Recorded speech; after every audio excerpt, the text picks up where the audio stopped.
racing thoughts or whatever they may be running away from. I know before I've put a video on the four common trauma responses we know, and that was fight, freeze, fawn, and what?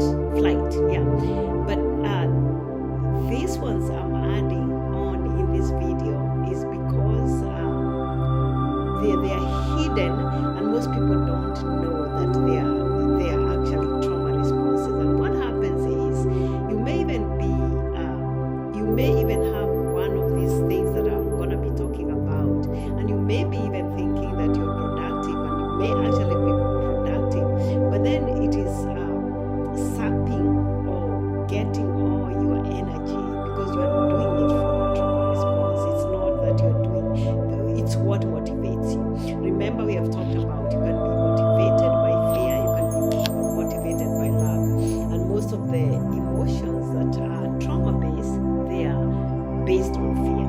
So anyway, so before I give you these 4 or 5 pointers, hidden patterns of trauma response, I would like you to please subscribe to my channel, like, comment. I really appreciate that. Helps, and that helps a lot. And thank you for those who have done that already. So the first thing I wanted to talk about is functioning, of being busy always. You know, we've seen these people that won't sit down in a function. They're always busy. They're always doing something, and we think they're really hardworking or they want to serve. But some of them, they are actually trying to cover things that they think might show up. You know, like maybe low self-esteem, or maybe some types of fear. So they have to get engaged, and so sometimes they are just over functioning to cover up. Sometimes they may be aware, sometimes they may not be aware. So just ask yourself, why am I doing what I'm doing? How come I don't want to sit down and enjoy my time? I just want to be engaged with something. How come I have to have 3 or 4 jobs? You know, is it really just to pay bills, or is it because if I sit down and I'm not doing something, I'm overcome by grief, by invasive thoughts or what's so just ask yourself, overfunctioning and busyness,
trauma response, you know it because it's like you're so afraid of people.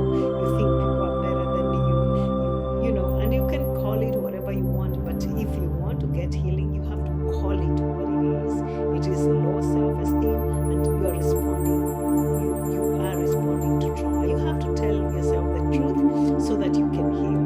And then the last one I wanted to point here is over apologizing and over explaining.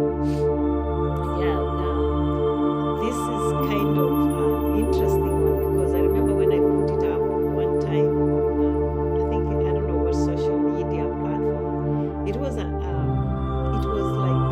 eye opener because people didn't realize that when you are explaining, when you have to explain everything, if you didn't go for a function or if you made this decision, you are trying to tell everybody, you are explaining. Nobody even asked you for the reason, but you are explaining. And then over apologizing. Now, apologizing is godly, it's a good thing. It helps and builds relationships. But when you over apologize, it means that you may be responding to trauma, and you need to check that. You need to ask yourself, why do I over apologize? Again, all these are hidden. There are so many others. I didn't want to make this video so long, but there are so many types of trauma responses that people think that they are normal. They don't even think they are trauma responses. Why is it important to know that they are trauma responses? It's because you don't want to hold a behavior and think that it is serving you when it's not. Because all the things we have talked about, the 5 pointers I gave today, they may look